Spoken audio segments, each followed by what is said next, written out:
If you've ever been curious about the eccentric genius Carl Linnaeus, who believed he could name and categorize all life, or if you've ever admired the French naturalist Buffon, who saw the living world as infinite, changing, and unknowable, or if you've ever wondered how these two visions battled for the soul of science, if so, then today's book just might be for you. Today, I'll be reviewing Every Living Thing, The Great and Deadly Race to Know All Life by Jason Roberts. Welcome to Spencer Reads Everything. I'm your host, Spencer Duncan, and on this channel, I dive into all kinds of books, history, literature, science, and beyond, giving you not just a review, but also a sense of who each book is really for. My goal is to help you decide which books deserve a spot on your shelf and which ones don't deserve that lofty place in your study. Today's review is also part of my Pulitzer Prize playlist. Every year, I read through the winners and finalists across the Pulitzer book categories, including history, biography, nonfiction, autobiography, poetry, and fiction. It's my way of keeping up with some of the most important and thought-provoking works being published today. If you'd like to see how this year's winners stack up against past titles, or if you're curious to discover books that might not have crossed your radar otherwise, be sure to check out that playlist. I'll link it right here and down in the description so you can explore more Pulitzer-winning reads. So let's take a look at the author. This book is written by Jason Roberts. He's an award-winning American author whose career has stretched across journalism, technology, and literature. He was raised in California and Hawaii. He grew up in a countercultural household. He left high school at 14 and worked a string of odd jobs before eventually earning a degree in literature from UC Santa Cruz. Living near Silicon Valley, he taught himself computer programming and went on to work at Apple and to publish technical books, and even found one of the early online learning platforms, Learn2, which became a major success before he stepped away to pursue writing full-time. Roberts gained wide recognition with A Sense of the World in 2006, the story of James Holman, a blind adventurer who circled the globe. The book was named a Best of the Year by multiple outlets and became a finalist for the National Book Critics Circle Award. Almost 2 decades later, Roberts returned with Every Living Thing, The Great and Deadly Race to Know All Life, his sweeping double biography of Carl Linnaeus and Georges-Louis de Buffon, the book, of course, which we are looking at today. And this book explores how their rival visions of nature, one was seeking order and the other was embracing the ever-changing elements of nature, and how they shaped the science that we know today. And as I have said, it went on to win the 2025 Pulitzer Prize for biography. Today, Roberts lives in Oakland, California with his partner, a journalist named Julia Scott, and he continues to teach and mentor writers through the community of writers. With that, let's take a look at the book itself. Now, I must say that this is a pretty long book, and I try to give a pretty detailed summary. This book is in 3 parts, and so I'm going to give a pretty long summary of each of those parts. I think that that is one of the most valuable things that I can do in making these videos, and it also really helps me as a person who read this book. I read so many books in a year that it can be easy to mix up what I learned from each book. And so I have decided that I will put more and more time into the summaries so that hopefully I retain more of the information. So this book comes at us in 3 parts, and let me dive into each of those 3 parts. The first part, The Great Chain of Being, covers chapters 1 through 11. There's, of course, also a prelude and an introduction. So the book begins by grounding us in the world that produced Carl Linnaeus and Georges-Louis Leclerc, Comte de Buffon, which will just be referred to as Buffon throughout this book. Jason Roberts shows how in early modern Europe, the idea of a great chain of being dominated thought, or a vision of life arranged in a fixed hierarchy from God and angels down to plants and stones. It was a worldview that resisted change, and yet within it, the seeds of modern biology were about to sprout. And so we first meet Carl Linnaeus as a boy in Sweden, enchanted by the natural world, but also shaped by hardship and hunger. His determination to impose order on the chaos of creation drove him to develop a system of classification. Linnaeus wanted to name and organize every living thing, believing the natural world reflected God's perfect design. So for him, taxonomy was not just science, but it was actually a little bit of theology. Then Roberts contrasts Linnaeus with Buffon, who is born into wealth in France, but drawn toward a very different vision of nature. Buffon was skeptical of rigid hierarchies. He believed life was infinitely varied and constantly changing and beyond complete human comprehension. Where Linnaeus sought neat categories, Buffon embraced flux and contingency and even a lot of mystery. And so as part one unfolds, Roberts alternates between their biographies, situating each man in his cultural context. Linnaeus rose from obscurity through a mix of brilliance as well as a fair amount of stubbornness and some opportunism, and he secured a place in Sweden's academic and medical world. Buffon, by contrast, maneuvered through French high society and the Parisian intellectual scene, turning his position at the Jardin du Roi into a platform for reimagining natural history. By the end of this opening section, readers see the stage set for one of the great intellectual rivalries of the Enlightenment. Two visions of science, one orderly, definitive, and naming everything, the other fluid, skeptical, and resistant to absolutes. And they were now on a collision course, which brings us to part two of this book, which covers chapters 12 through 22. This one is very interesting because this one, of course, continuing to tell the stories of those two, is also really trying to give us an even greater picture of what all was going on in the world in which they are thinking and in some respects contending with each other. So part two shifts from the philosophical backdrop to the practical explosion of discovery in the 18th century. So across Europe, you have explorers, colonists, missionaries, and collectors. They were sending back an astonishing flood of plants, animals, fossils, and artifacts. There's cabinets of curiosity that spill over. Men like Linnaeus and Buffon suddenly faced a world so vast it threatened to overwhelm their systems. So we see Linnaeus struggling to keep pace. His taxonomic system, elegant and ambitious, promised to classify every species with binomial precision, yet each new shipment from abroad tested its limits. From goldfish bred for the Queen of Sweden to exotic plants arriving in Dutch greenhouses, the living world refused to sit neatly in his categories. Linnaeus responded with relentless labor, sometimes with arrogance, convinced his system would stretch to encompass everything. Buffon, meanwhile, reveled in the chaos. At the Jardin du Roi, he turned natural history into spectacle, writing volumes that blended science with philosophy, literature, and even theater. He mocked Linnaeus's rigid tables, insisting nature could not be reduced to labels. For Buffon, life was mutable, shaped by climate, geography, and time. In this way, he anticipated ideas that would later feed into other bigger ideas such as evolution. Roberts also shows how the wider public consumed these discoveries. Exotic specimens were not only studied, but commodified. They were traded, exhibited, and paraded as symbols of power. The baobab tree, the menagerie of Versailles, preserved skeletons and stuffed skins all became cultural currency. Natural history was no longer confined to scholars. It was entertainment, politics, and it was part of these empires that were being built. The section closes with the human cost of this race to know. Collectors risked illness, financial ruin, even death. Local peoples were often exploited for their knowledge and labor, their contributions minimized in European accounts, and as Roberts reminds us, the work of classifying was never neutral. It was entangled with questions of time, permanence, and mortality, what it meant to measure life in a world where one's own years were limited. By the end of part two, Linnaeus and Buffon are no longer just two men with competing visions. They stand as symbols of two ways of thinking about nature, one seeking mastery through order and the other embracing the inexhaustible complexity of life. Which brings us to the third and final part, God's Registrar, which covers chapters 23 through 29. Part 3 brings the rivalry between Linnaeus and Buffon to its peak and shows how their legacies began to ripple far beyond their lifetimes. Linnaeus doubled down on his role as God's registrar. He saw himself not just as a scientist, but as a kind of priest of order, tasked with recording creation exactly as it had been designed. To him, each new species added to his system brought the world closer to being fully known.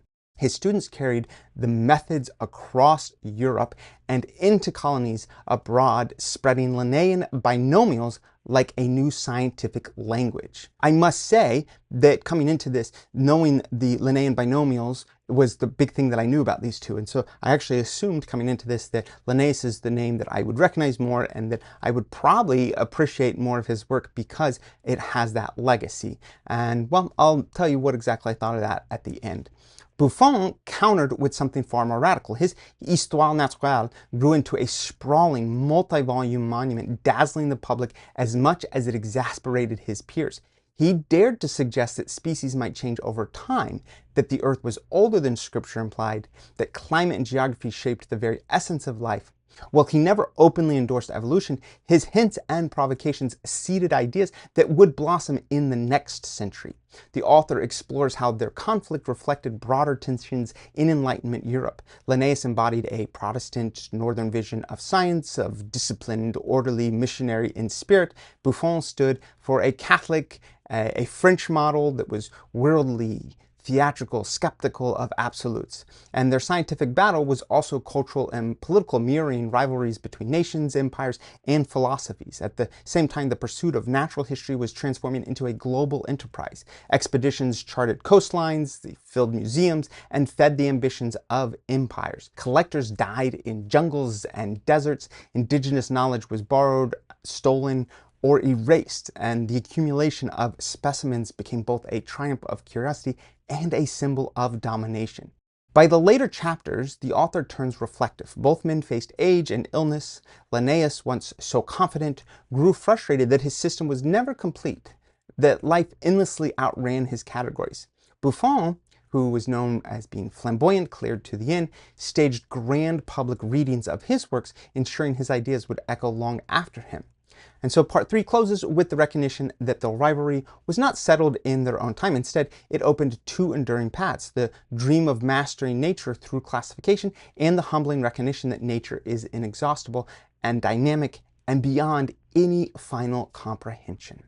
That is my summary of the 3 parts of this book, and it was fascinating. However, I must say, even though this book is not written by an academic and it's not published in an academic press, there are clearly some very important distinctive arguments that are being made in this book, and I wanted to outline some of those. What makes Every Living Thing more than just a double biography is how the author frames Linnaeus and Buffon as symbols of two competing visions of science. Linnaeus represents the impulse to believe that the natural world is ultimately knowable, sortable, and essentially conquerable. That with enough discipline and method, we can capture creation in neat little boxes. Buffon represents the opposite, the conviction that life is endlessly varied, unpredictable, and beyond the reach of any final system. And so the author argues that this clash is not just historical trivia, it's the very tension that has shaped modern science. Every field still wrestles with it. Do we try to reduce complexity into patterns, models, and categories, or do we embrace uncertainty, knowing that our knowledge will always be provisional? Another argument threaded through the book is that science is never separate from culture or politics, and especially personalities, such as two individuals like this. Linnaeus' rigid order was tied to Sweden's national ambitions and Protestant sensibility. Buffon's flair for spectacle matched France's Enlightenment salons and royal patronage. Their scientific visions didn't just grow out of reason, they grew out of their context. And so the author also pushes us to think about the moral stakes of knowledge. The global hunt for specimens wasn't just curiosity, it was deeply entangled with empire and colonization and the exploitation of both land and people. To know every living thing was also to possess and control and often erase the worlds from which these specimens were taken. And finally, the author insists that this rivalry never truly ended. Linnaeus and Buffon laid down two pathways that still define our approach to life today: the quest for order and the acceptance of mystery. The author is arguing that science continues to walk both of those roads. Based on the description alone, and you can actually get my first reaction to reading the description if you check out my initial reaction to this year's list of finalists and winners. You can check out that video. I had a feeling that I was going to enjoy Every Living Thing, and I absolutely did. It's the kind of book that pulls you into a world of curiosity and ambition where science is being invented in real time, and I just love that. Reading it reminded me of works like Bill Bryson's A Short History of Nearly Everything. This author captures that same spirit of wonder at a moment of rapid scientific development when new discoveries were tumbling in from every corner of the globe and no one quite knew how to fit them into a coherent picture. Philosophers, scientists, clergy, and even the general public were all wrestling with how to organize this flood of ideas and theories and even experiences, and seeing how figures like Linnaeus and Buffon stepped forward with their own answers was, in my opinion, incredibly fascinating, endlessly fascinating. And the narrative, it does bounce around a little bit, as you would expect when you're following two different people, and there is a lot that you have to cover just to give some decent context to the world in which these two are coming from. But I'd say that that reflects the story of science, because the story of science isn't neat or linear. It's sprawling and it's full of leaps and detours, and I think that the author mirrors that reality in the way that he tells this story. And what I especially loved was that Roberts didn't just give us one portrait, but two, which of course I think goes great with the whole concept of Linnaeus' binomial approach to naming things, but hey, that could just be me. But showing both Linnaeus and Buffon, they become foils for each other. And I was surprised by how strongly I reacted to each. And going in, I actually thought who I knew I would admire more, because I suspected I knew a little bit more about Linnaeus with his lasting legacy because of the binomial naming system that he created and promoted. But I found myself actually drawn to the one that I least expected. That surprise that shifted in my perspective is actually part of what I think made this such a rewarding book. So who is this book for? Well, this book is for anyone who loves the history of science and wants to understand how modern way of classifying and thinking about the natural world came to be. If you enjoy writings like, say, Bill Bryson's, although he's not as funny as Bill Bryson, then I think you will feel right at home here. It's also a great read for people who enjoy biographies, because at its heart, this is the story of two very different men. And if you're fascinated by ambitious, eccentric personalities and the ways their lives shaped entire fields of study, I think that you'll find this author's portraits of Linnaeus and Buffon both entertaining and thought-provoking. And here is an important note. I'd say that Jason Roberts is not an academic, and some might think that that sounds like a drawback, but in this case, I think that it helps to make the book actually a little more readable and a little more engaging. I think that he writes with energy and clarity, he avoids jargon, and I also think that he's just really good at adding really important context. And he's not just diving straight into specific arguments that he's trying to make with pieces of evidence, and I really think that that helped to really bolster the ease of reading this book. And I'd say finally that this book is for readers who simply love watching ideas evolve over time. So if you've ever wondered how people in the 18th century thought about life on Earth, or how competing visions of science can shape the course of history, I think this book will give you that window.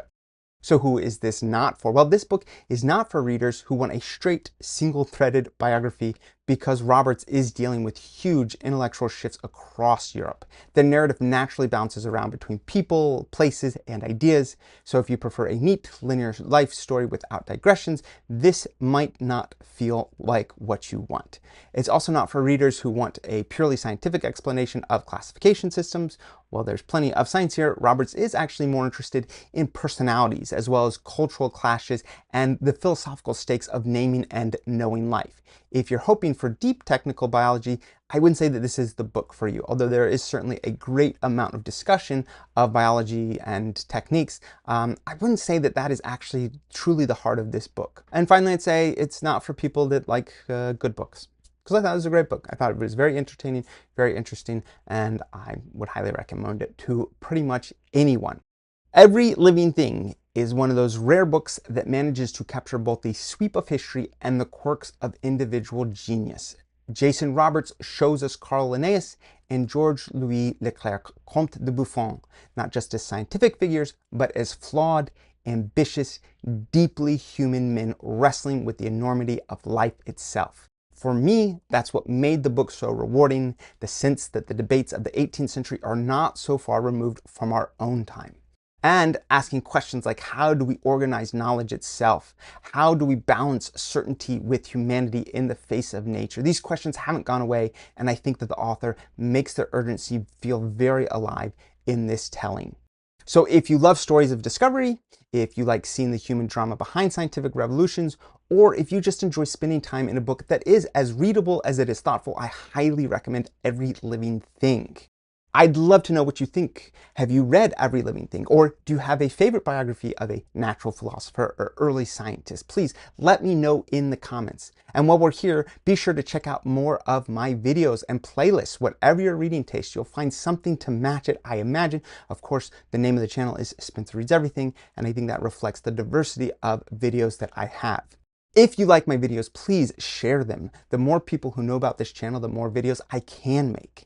And don't forget to like, subscribe, turn on those notifications. And until next time, keep those pages turning.